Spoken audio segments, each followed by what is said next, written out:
Cette histoire que nous nous apprêtons à vous livrer a traversé 1800 ans pour nous parvenir. À cette époque, au IIe siècle après Jésus-Christ, en Afrique du Nord, un écrivain de génie la rédige. Il se nomme Apulée, ou Apuleius en latin. Vivant à Mador, dans l'Empire romain, situé dans l'Algérie actuelle, notre auteur a passé une partie de sa vie à Carthage, aujourd'hui en Tunisie. Dans son roman latin, au succès fulgurant parmi les peuples antiques, Apulée nous confie l'histoire de Lucius, jeune homme trop curieux, qui souhaite se transformer en oiseau car son rêve est de voler. Qui n'a jamais ainsi rêvé? Hélas pour le jeune homme, la potion qu'il ingère est la mauvaise. Au lieu d'oiseau, il se fait âne. Ceci explique le double titre du roman, les métamorphoses, mais également l'âne d'or. Afin d'être libéré, de retrouver sa forme humaine, ses bras, ses jambes, son visage, Lucius doit manger un bouquet de roses. Une malédiction pourtant semble le poursuivre. Il ne parvient jamais à manger ces fleurs libératrices. Le désespoir l'accable, la situation empire. Capturé par des bandits devant porter sur son dos le poids de leurs trésors volés, il traverse alors de terribles épreuves. Lucius n'a plus d'espoir. Quand, un soir, il rencontre dans une grotte une jeune fille éplorée. Enlevée par les violents voleurs, elle ne cesse de pleurer. Alors, afin de la consoler, une vieille femme, de sa voix chevrotante, commence à conter l'histoire extraordinaire de l'amour et de Psyché. Nous voici donc tous dans la grotte. Chut, baissez la voix, tendez l'oreille. L'histoire commence. Errant in quadam civitate rex et regina. Itres numero filias forma conspicuas abere. Sed maiores quidem natu, quamuis gratissima specie idonee. Tamen celebrari posse laudibus humanis credebantur, atuero puliae junioris. Tam praecipua, tam praeclara, pulcritudo nec exprimi. Ac ne sufficienter quidem laudaris sermonis, humani penuria poterat. Multidenique civium et ad copiosis, quos ex mi spectaculi rumor studiosa celebritate congregabat. Inac essae formam citatis admiratione stupidi et anmoentes oribus sui dexteram primore digito.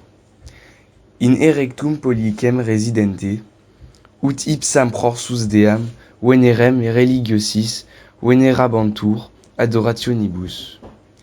Iamque proximas civitates et attiguas regiones fama persuaserat, deam quam caerulum profundum pelagi peperit, et ros spumantium fluctuum educavit, iam numinis sui passin tributa venia in mediis queniversari populi coetibus. Vel, certer sum nuo, caelestium stiarum germine non Maria. Sed terras venerem aliam virginali, flore praeditam pullulace. Il était une fois, dans une ville, un roi et une reine qui avaient 3 filles d'une beauté très distinguée. Les 2 aînées, quoique gracieuses et charmantes, pouvaient de la vie générale être louangées comme de simples femmes. Mais les appas de la 3e étaient si rares et éclatants que la pauvreté des mots humains était inhabile à les célébrer dignement ou même à en donner l'idée, et une foule d'habitants, citoyens et étrangers, rassemblés par la rumeur, s'empressaient à admirer un spectacle aussi unique. Mais d'user de cette splendeur non pareille, ils portaient dévotement à leur bouche l'index de la main droite courbé sur le pouce dressé, pour faire le geste de l'adoration, car ils croyaient contempler Vénus en personne, et le bruit gagna bien vite les villes voisines et les contrées alentours que la déesse qu'enfanta l'abîme azuré des mers, et que nourrir de leur rosée les écumes de la vague, avait bien voulu, répandant indulgemment les effets de sa puissance, revenir fréquenter les assemblées publiques, à moins qu'un frima nouveau descendu du ciel fécondé non plus la mer, mais la terre, n'y eût fait éclore dans sa fraîcheur de vierge en fleurs une 2e Vénus. La déesse Vénus, voyant ses temples délaissés, ses offrandes pathétiques, son culte abandonné, cultive une sourde jalousie. La colère des déesses est une chose dangereuse, et soyez sûrs, chers auditeurs, que la vengeance approche. Vénus est frappée d'une idée. À son fils, l'amour, nommé aussi Cupidon, elle ordonne de viser Psyché de ses flèches, afin de la rendre amoureuse du plus affreux des mortels. Telle sera la punition pour celle qui a osé être plus belle que la déesse de la beauté. Sur terre, la gracieuse Psyché souffre. Impressionnée par sa beauté, les hommes n'osent l'approcher. Aucun ne se sent digne de l'épouser. Psyché est seule et comprend alors que la beauté peut être don autant que malédiction. Un oracle, consulté par ses parents angoissés, leur dit de l'abandonner sur un rocher. Là, un dragon viendra pour la dévorer. Ainsi finira Psyché. Les parents, malgré leur horreur, acceptent la volonté des dieux. Ils sacrifieront leur fille. La brave Psyché se prépare à mourir, laissée seule sur le rocher, l'échine tremblante et la peur au ventre. Tout à coup, un vent léger, le zéphyr, se lève. Il emporte Psyché. Loin, par-delà les plaines et les royaumes, il l'entraîne, avant de la déposer sur une herbe tendre. Qui a pu l'enlever? Psyche teneris et herbosis locis in ipso tororoscidi graminis suo recubans. Tanta mentis perturbatione sedata, dulce concioit. Iamque sufficienti recreata somno placido resorgit animo. Videt lucum proceris et voicis arboribus concitum. Videt fontem vitreo lactique perlucidum. Medio luci meditulio prope fontis ad lapsum domus regia est aedificata. Non humanis manibus, sed divinis artibus. Ias ges ab introitu primo Dei cuiuspiam luculentum, et amoenum videre te diversorium. Nam summa laquaria citro et ebore curiose coata. Subeunt aureae columnae parietes omnes argenteo cae lamine conteguntur bestis. Et id genus pecudibus occurrentibus ob os introiuntium. Bien douillettement allongée dans un frais herbage sur un coussin de gazon humide de rosée, Psyché, remise de son grand choc, s'endormit paisiblement. Une fois ses forces convenablement réparées par le sommeil, elle s'éveilla, apaisée et dispose. Elle vit une haute et vaste futaie d'arbres touffus. Elle vit une source dont les eaux coulaient transparentes comme du cristal. Près du point d'où affleurait la source, au milieu d'une clairière, se dressait, bâtiment de bain d'homme, mais par opération divine, un palais de roi. Dès qu'on était dans l'entrée, on comprenait qu'on avait sous les yeux la lumineuse et luxueuse garçonnière d'un dieu. Des piliers d'or soutenaient des plafonds à caissons soigneusement incrustés d'ivoire et de thuya. Tous les murs étaient plaqués d'argent, ciselés en relief de bêtes, genre bêtes de cirque et autres, qui couraient à la figure du visiteur. Psyché pénètre dans le palais. Toutes ces merveilles l'éblouissent. Le sol d'or, ces splendides apparats aux allures divines. Le plus précieux des trésors, pourtant n'est pas dans les richesses. Le voilà, je vous le dévoile. Il n'y a pas de barrière. Psyché n'est pas prisonnière. Aec summa, cum voluptate vicenti, offert seseuox, quaedam corporis suinuda. Et quid in quid domina, tentis obtupescis opibus? Tua sunt aecomnia, pro in cubiculo te refer, et lectulo lassitudinem refue, et ex arbitrio luacrum pete. Nos quarum uoces accipis, tuae famulae, sedulo tibi praeninistrabimus, nec corporis, curatae, tibi regales, epulae, morabuntur. Et tandis qu'elle regardait et s'extasiait, une voix encore lui parla et lui dit : « Ces richesses t'étonnent, maîtresse ? Et pourquoi donc ? Tous ces trésors sont à toi. Va dans ta chambre, mets-toi au lit, chasse ta fatigue. Quand il te plaira, demande un bain.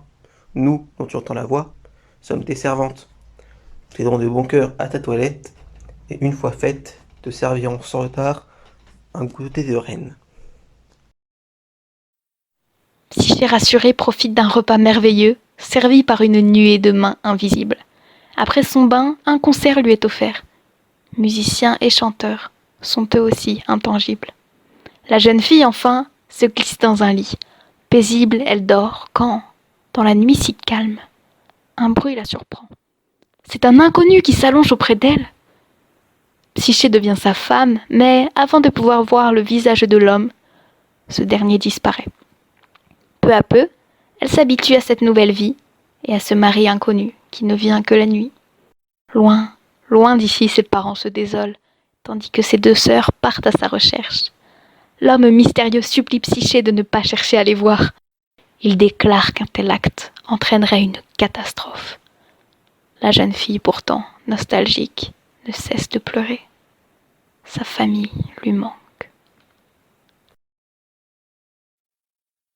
Nec mora, cum Paulo maturius lectum maritus accubans, eamque etiam nunc lacrimenten complexus sic expostulat.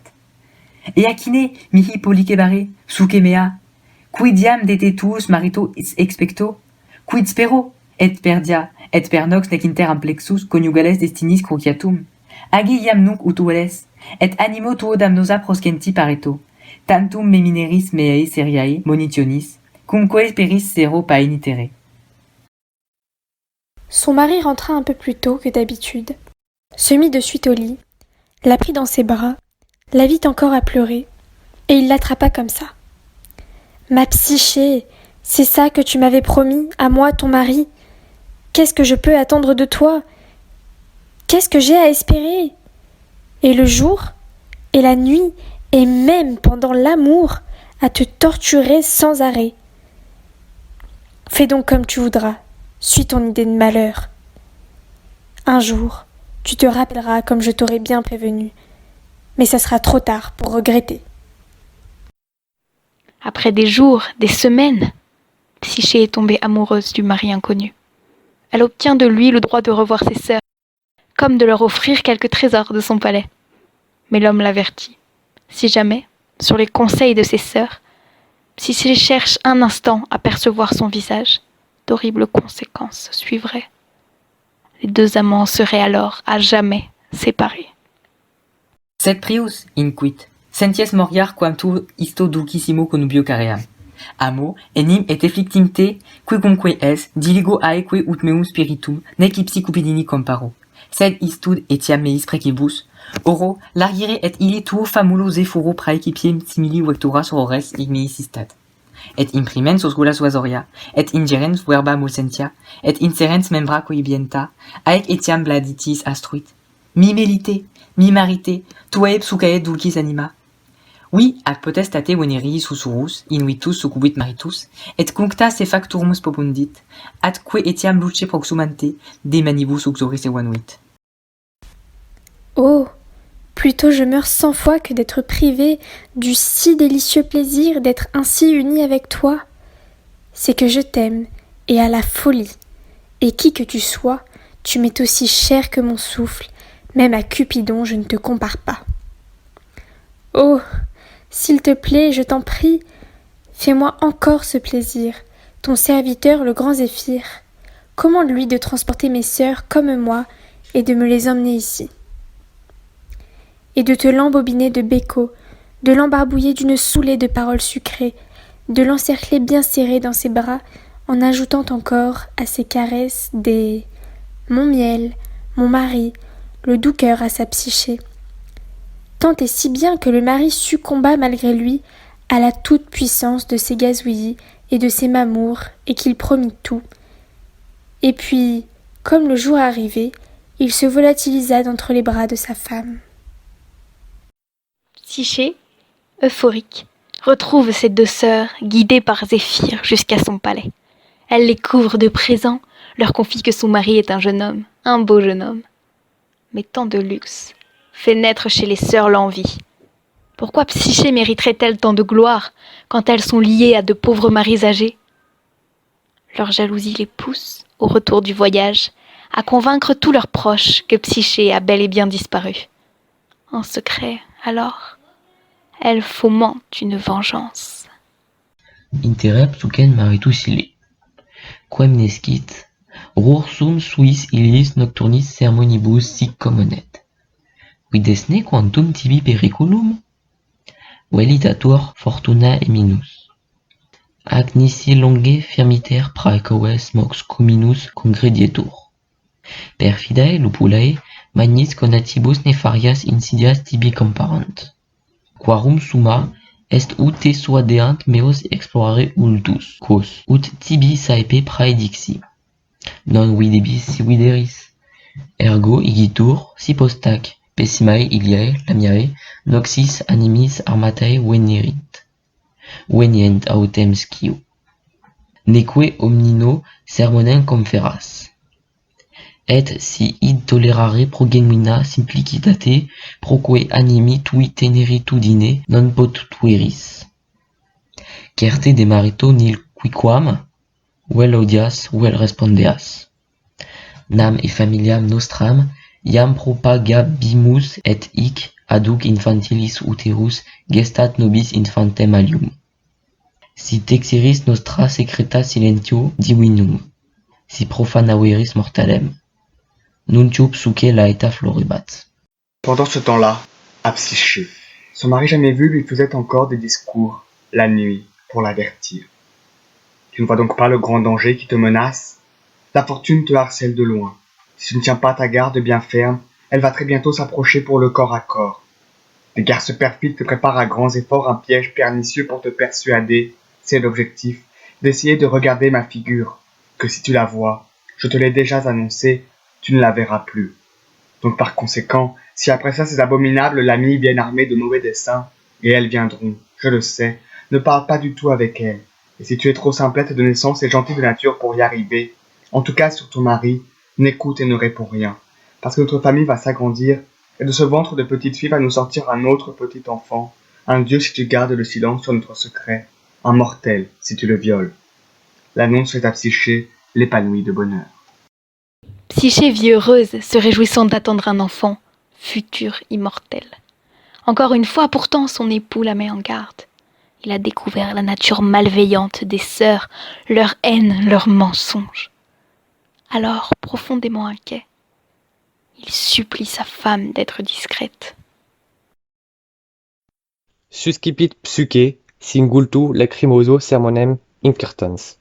Iam dudum, quod sciam, fidei, atque parciloquio meo perpendisti documenta. Nec eo, setius, ad probabitur tibi nunc etiam firmitas animi mei. Tu modo, Zefuro, nostro sum praecipe fungatur obsequio, et in vicem denegatae sacrosanctae. Imaginis tuae redes altem conspectum sororum. Peristos, cinameos, et undique pendulos crines tuos, perteneras, et teritis, et mihi similes genas. Perpectus nescio, quo calore feruidum, sic in hoc altem parulo. Cognoscam faciem tuam. Supplicis anxiae, bis precibus erogatus Germani complexus indulge fructum. Et tibi, doiutae, digataeque, Psychae animam gaudiu recrea, nec quiquam amplius in tuo iultu requiro. Iam nil officiunt mei nec ipsae nocturnae tenebrae. Teneote, meum lumen. Is verbis et amplexibus molibus decantatus, maritum lacrimasque eius suis crinibus detergens. Factorum spopondit et pravertit statim lumen nascenti diei. Psyché lui répondit en pleurant, sanglotante et balbutiante. Je pense que tu as assez de temps pour vérifier si je suis de parole, et même avare de mes paroles, maintenant tu sauras aussi que je sais ce que je veux. Puisque je n'ai pas le droit de contempler ta face sacrée, au moins laisse-moi voir encore mes sœurs et commande à notre Zéphyr de faire le même travail que la dernière fois. Exauce ma pieuse prière. Accorde à une suppliante anxieuse de jouir des embrassements de ses sœurs. Rends la vie et la joie à ta Psyché, qui t'est dévouée et dédiée, par ses cheveux parfumés de cinname qui volent autour de toi, par ses mignonnes joues potelées, pareilles aux miennes, par ce buste brûlant de je ne sais quelle braise, et puissé-je à ce prix connaître ton visage en notre enfantelet. Pourvu que tu laisses fléchir, je n'en veux rien de plus. Ni ténèbres, ni nuit ne m'offusquent en rien. Je te porte dans moi, toi, ma lumière.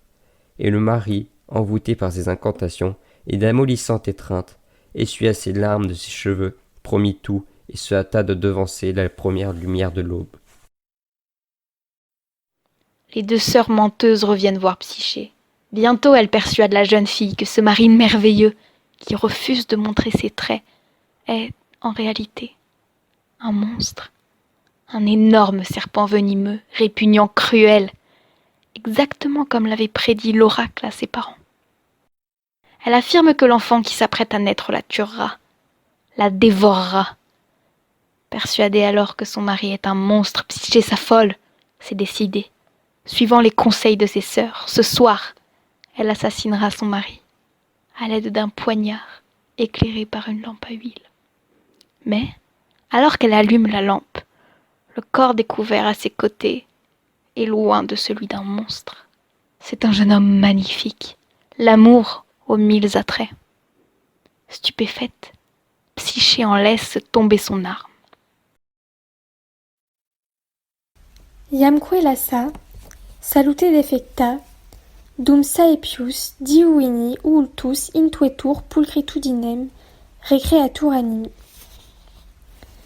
Videt capitis, aurei genialem caesariem ambrosia temulentam, ceruices lacteas genasque purpureas pererantes crinium globos decoriter impeditos. Alios antependulos, alios retropendulos, quorum splendore nimio fulgurante, iam et ipsulumen lucernae vacilabat. Per humeros volatilis de pinae roscidae micanti flore candicant, et quamuis alis quiescentibus extimae plumulae tenerae ac delicatae tremule resultantes inquete lasciuiunt. Ceterum corpus glabellum, atque luculentum et quale peperice venerem non paeniteret. Ante lectuli pedes iacebat arcus, et faretra et sagittae magni dei propitiatella. Cependant, épuisée, défaillante, à mesure qu'elle contemplait plus longuement la beauté du visage divin, elle se sentait renaître. C'était, sur une tête d'or, une chevelure touffue, saturée d'ambroisie, un élégant fouillis de bouclettes errant parmi un cou de lait et des joues purpurines, ondulant sur la face, ondoyant sur la nuque et fulgurant d'éclairs aux rayons si splendides qu'il en faisait vaciller la lumière même de la lampe. Aux épaules du dieu ailé palpitait l'éclatante blancheur de plumes pareilles à des fleurs baignées de rosée, et quoique les ailes fussent au repos, à leur extrême bord, un petit duvet tendrelet et délicat, jamais immobile, frémissait et frissonnait folâtrement. Le reste du corps, blanc, lisse et lumineux, était tel qu'il ne put faire honte à Vénus de l'avoir engendré, et devant les pieds du lit étaient posés l'arc, le carquois et les flèches, bienfaisantes armes du grand dieu. En se piquant sur une de ces flèches, Psyché tombe encore plus profondément amoureuse de son mari. Dans son émotion, une goutte d'huile de sa lampe coule, glisse et tombe droit sur l'épaule de Cupidon qui s'éveille en sursaut. Témoin de cette confiance trahie, il cherche à s'enfuir. Psyché, désespérée, s'accroche à ses jambes, s'envole avec lui, avant de retomber au sol. Alors perché sur un arbre, le jeune dieu lui parle ainsi. Ego quidem, simplicissima psuche, parentis meae veneris praeceptorum imemor, quae miseri extremique hominis de vinctam cupidine infimo matrimonio adicius erat, ipse potius amator auduo la visibi. Sed hoc fecile viter, scio, et praeclarus ille Sagittarius ipse metello, meo percussiteque coniugem meam feci, ut bestias cilicet tibi viderer et fero caput exideres meum quodistos amatores tuos oculos gerit. Haec tibi indentidam semper cavendac sebam, haec beni vole remunebam, sed ilae quidem conciliatrices egregiae tuae tam perniciosi magisterii dabunt actutum mihi poenas, te vero tontu in fuga, mea punituero, et cum camino sermonis pinis in altum se prorepuit. Psyché, trop candide. Moi aussi j'ai désobéi aux ordres. Ma mère Vénus m'avait commandé de t'enchaîner de désir pour le dernier des mortels, le plus misérable, et de te livrer au plus ignominieux des hymens. J'ai préféré devenir moi-même, amoureux, et voler vers toi. Je sais que j'ai agi à la légère, en me frappant moi-même de ma propre flèche, moi, le si illustre archer, et en faisant de toi ma femme, alors qu'il a fallu que tu me prennes pour une bête sauvage et empoignes un fer pour trancher ma tête. Où sont ces yeux-là qui t'aiment et sont à toi? Je t'avais pourtant bien prévenu de ce qui allait se passer. Je t'ai assez averti, bien gentiment. Maintenant, tes excellentes conseillères, elles vont très bientôt me dédommager de leur funeste leçon. Toi, je ne te punirai qu'en te fuyant. Elle dit et s'envola en l'air, à tire-d'aile. Dépourvu de raison de vivre, Psyché cherche à mourir en se jetant dans une rivière. Celle-ci, pourtant, la repousse sur la rive. Un autre objectif alors lui vient, se venger de ses sœurs qui lui ont fait perdre son tendre amour. Les deux menteuses sont conduites à leur mort. Par la suite, Psyché essaie d'obtenir la protection de deux déesses, qui ne peuvent pourtant rien face à la puissante Vénus. Cette dernière, apprenant que son cher fils est blessé, et pire, amoureux de Psyché, le réprimande. Ses flèches et son arc sont menacés. Plus tard, la déesse promet une récompense à quiconque lui amènera Psyché, cette petite humaine qui lui fait tant d'ombre. Psyché, digne, se rend elle-même au palais. Insultée par Vénus, menacée d'avortement forcé, torturée par ses deux servantes, l'inquiétude et la tristesse. Psyché a encore beaucoup d'épreuves à traverser. Vénus se précipite sur elle, lui déchire ses vêtements, lui arrache les cheveux, la gifle violemment. Elle se fait ensuite apporter du froment, de l'orge, du millet, de la graine de pavot, des pois chiches, des lentilles et des fèves. Elle mélange le tout ensemble. Puis, s'adressant à Psyché, elle dit « Je veux éprouver moi-même à quoi tu es bonne. Trie ce tas de graines que j'ai mélangées. Mets de côté chaque graine une à une, avant ce soir. Tu me montreras le travail achevé. » Elle lui montre la masse énorme des grains et sort pour aller à une fête de mariage. Psyché ne songe même pas à porter les mains à ce monceau confus et inextricable. Elle est consternée par la difficulté de la tâche et la stupéfaction la rend muette. C'est alors qu'une fourmi, réalisant l'importance du travail demandé, prend pitié de Psyché, la cruauté de Vénus l'indique. Elle court de tous côtés, convoque toute la troupe des fourmis, ses voisines. « C'est à votre pitié, fille agile de la terre, à votre pitié que j'en appelle. Venez et empressez-vous de secourir une jeune beauté, épouse de l'amour. » Aussitôt, comme autant de vagues, le petit peuple des insectes à 6 pattes se précipite. Toutes les fourmis, avec ardeur, démêlent grain à grain le tas et se dépêchent de disparaître. Au début de la nuit, Vénus revient de son repas de noces. Elle a beaucoup bu. Elle répand autour d'elle une odeur de parfum.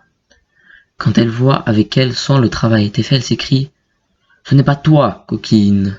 Ce ne sont pas tes mains qui ont accompli cet ouvrage. C'est le père Fade à qui, pour son malheur et pour le tien, tu as voulu plaire. » Et, lui jetant un morceau de pain sec, elle va se mettre au lit. La furieuse Vénus lui impose une deuxième épreuve irréalisable. Prélever sur la toison de moutons enragés un flocon d'or. Cette fois-ci, Psyché ne sera pas secourue par un animal, mais par un roseau. Puis c'est l'aigle du dieu Jupiter qui l'aide à puiser l'eau d'une source infernale. Enfin, exaspérée, Vénus espère se débarrasser de Psyché en l'envoyant, au royaume des morts, rapporter dans un flacon un peu de la beauté de Proserpine, déesse des enfers. Psyché comprit alors qu'on l'envoyait à une mort rapide. Comment douter, puisqu'on la forçait à se rendre elle-même dans le Tartare, l'endroit le plus terrible des enfers? Sans hésitation, elle se dirigea vers une tour très élevée. Voulant se précipiter de cette hauteur et se donner la mort, n'était-ce pas le chemin le plus sûr pour descendre aux enfers? Mais la tour se mit à lui parler. « Pourquoi, pauvre petite, chercher la mort? Si ton âme est séparée de ton corps, tu iras, c'est vrai, au fond du Tartare. Mais tu ne pourras pas en revenir. Écoute-moi, la ville de Sparte n'est pas loin. À côté se trouve le cap Ténare, une des entrées de l'enfer. Cherche-le, quand tu auras franchi ses limites, tu arriveras en ligne droite au palais du démon de la mort. Mais ne t'avance pas les mains vides au milieu des ténèbres. Prends des gâteaux de farine d'orge pétris avec du miel, et mets 2 pièces de monnaie dans ta bouche. Bientôt, tu arriveras au fleuve des morts. » Caron, le passeur, demande d'abord le prix du passage pour transporter les voyageurs dans sa barque. À cet horrible vieillard, tu donneras une de tes pièces comme péage. Ce n'est pas tout. Pendant que tu traverseras ces eaux croupissantes, un vieillard mort élèvera, en nageant, ses mains pourries vers toi, et te priera de le faire monter dans la barque. N'aie pas pitié de lui. Tous ces pièges sont tendus par Vénus, qui cherche à te faire lâcher au moins un des gâteaux. Si tu en perds un, tu ne verras jamais plus la lumière du jour. En effet, Cerbère, un chien énorme, à 3 têtes, est posté en sentinelle devant le seuil de la demeure de Proserpine. Tu le rendras inoffensif en lui jetant un de tes gâteaux. Tu iras ensuite droit à Proserpine, qui t'invitera poliment à t'installer pour dîner, mais tu t'assiéras par terre et tu ne demanderas que du pain noir. Dis ensuite pourquoi tu es là, prends ce qu'on te donnera et reviens sur tes pas. Jette au chien le second gâteau, donne la pièce au passeur et suis ton premier chemin pour revoir la clarté du jour. Mais surtout, n'ouvre pas la boîte que tu porteras. Ne regarde pas le trésor de beauté divine qui s'y trouve caché. Ainsi parla la prévoyante tour. Psyché suit précisément tous les conseils de la tour. Elle revient victorieuse, pourvue de la boîte. Hélas, une tentation profonde l'appelle. Pourquoi, après toutes ces souffrances, ne pourrait-elle prendre un peu de la beauté divine? Cela l'aiderait peut-être à reconquérir Cupidon. Grave erreur. À peine le couvercle est-il soulevé qu'une vapeur de torpeur, une vapeur de mort, sort de la boîte. Psyché tombe, inanimée, et comme morte. Sed Cupido iam cicatrices solidar evalescens, nec dutinam suae psuces abstentiam tolerens, per altissimam cubiculi, quoque bebatur, elapsus fenestram reflectisque, pinis aliquanta quiete longe velopius provolens, psucen accurrit suam, de tersoque somno coriose, et ursum in pristinam puxidis sedem recondito, psucen in oxio punctulo, sagittae sua succitat, et ecce inquit, ursum perieras, miscella, simili curiositate, sed interim quidem te provinciam, quae tibi matris meae praecepto mandata est, exquere naviter, cetera egomet videro, isdictis amator levis in pinas dedit, psuque verocum festim venere munus reportat Proserpinae. Mais Cupidon, qui avait fini de cicatriser, rétabli et ne supportant plus l'absence de sa Psyché, s'était échappé par la plus haute fenêtre de la chambre où il était enfermé.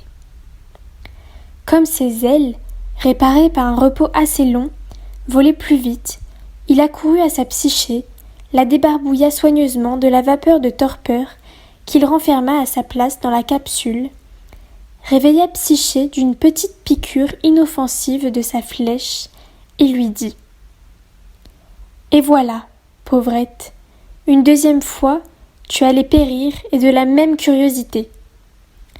Bon, en attendant, toi, dépêche-toi de finir la commission que ma mère t'a commandée, moi, je m'occupe du reste. » Et ayant dit ça, l'amoureux aérien se carapate à tire-d'aile et Psyché rapporte à Vénus le cadeau de Proserpine.